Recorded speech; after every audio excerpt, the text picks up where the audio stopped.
everyone, I'm Brianna Flamiana, and for today we are going to discuss another topic in creative writing. So our topic for today is understanding intertextuality as a technique in drama. So let's start.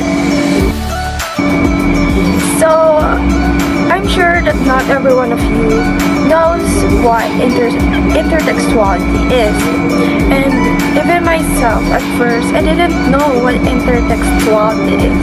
So I'm going to explain what is intertextuality. So intertextuality is the shaping of a text meaning by another text. It is the interconnection between similar or related works of literature that reflect and influence an audience interpretation of the text. Intertextuality is the relation between texts that are inflected by means of quotations and allusion. Intertextual figures include allusion, quotation, calque, plagiarism, translation, pastiche, and parody.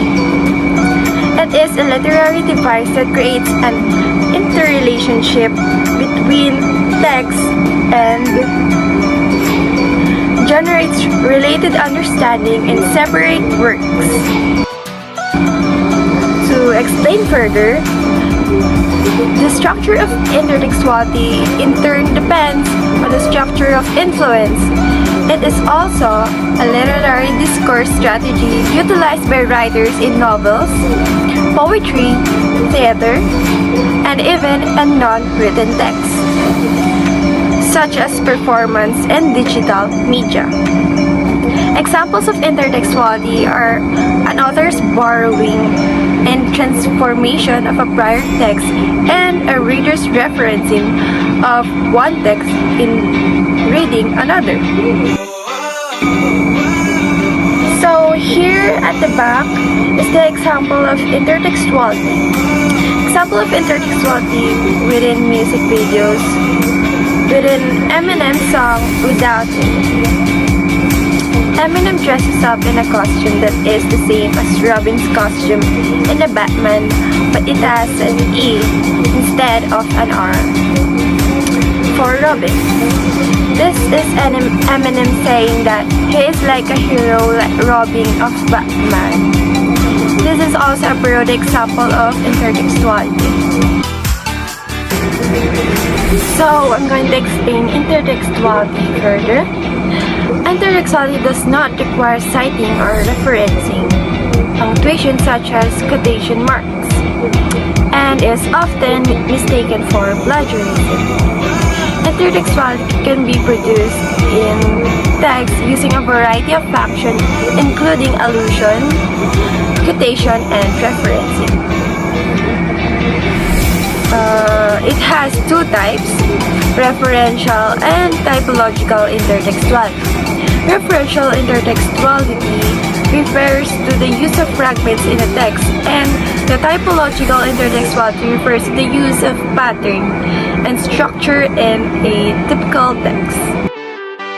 However, intertextuality is not always intentional and can be utilized inadvertently. A distinction can also be made between interability and presupposition. Interability makes reference to the repeatability of certain text that is composed of traces, pieces of other text that have constituted its meaning. Presupposition makes a reference to assumptions a text makes about its readers and its contents. As a philosopher, William Irwin wrote that term has come to have almost as many meanings as users, from those faithful to Julie Kristeva's original vision to those who simply use it as a stylish way of talking about illusion and influence. So we're done explaining the definition and the understanding of intertextuality. So I am going to explain its history. Of course, everything has a history, right? So let's start.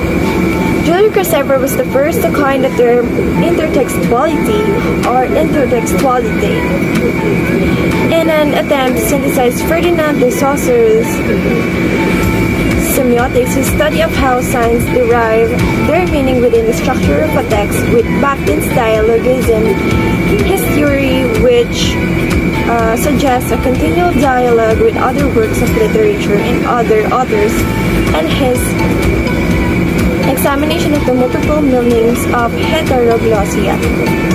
And each text, especially novels, and in each word for Kristeva, the notion of intertextuality replaces the notion of intersubjectivity, where we realize that meaning is not transferred directly from writer to reader, but instead is mediated through or filtered by codes imparted to the writer and reader by other texts.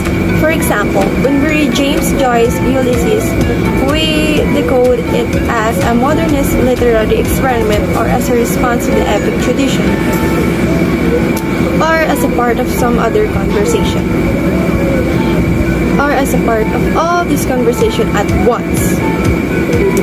This intertextual view of literature, as shown by Roland Barthes, supports the concept that the meaning of a text does not reside in the text, but is produced by the reader in relation not only to the text in question, but also the complex network of texts invoked in the reading process. Well, the theoretical concept of intertextuality as associated with postmodernism, the device itself is not new.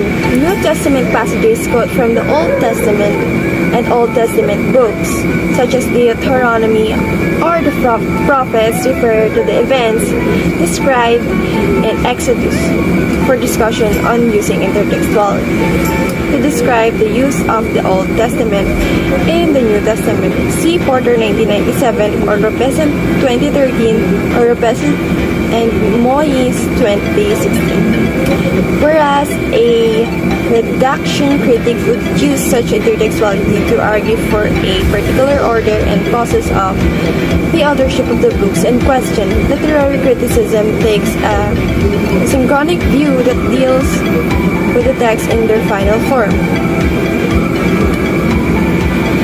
as an interconnected body of literature. This interconnected body extends to later poems and paintings that refer to the biblical narratives, just as other texts build networks around Greek and Roman classical history and mythology. Bulfinch's 1855 work, The Age of Fable, served as an introduction to such an intertextual network citation needed. According to its author, it was intended for the reader of English literature of either sex who wishes to comprehend the allusion so frequently made by public speakers, lecturers, essayists, and poets. Sometimes intertextuality is taken as plagiarism, as the case of Spanish writer Lucia Echevarria, whose poem collection Estación de Inferno in 2001 was found to contain metaphors and verses from Antonio Colinas. Echevarria claimed that she admired him and applied intertextual. So for a quick recap, intertextuality is the shaping of a text meaning by another text. It is the interconnection between similar or related works of literature that reflect and influence an audience's interpretation to the text. So that's all for today. I hope you enjoyed and learned our word lesson for today. For more questions and clarifications, please contact me. Thank you for watching.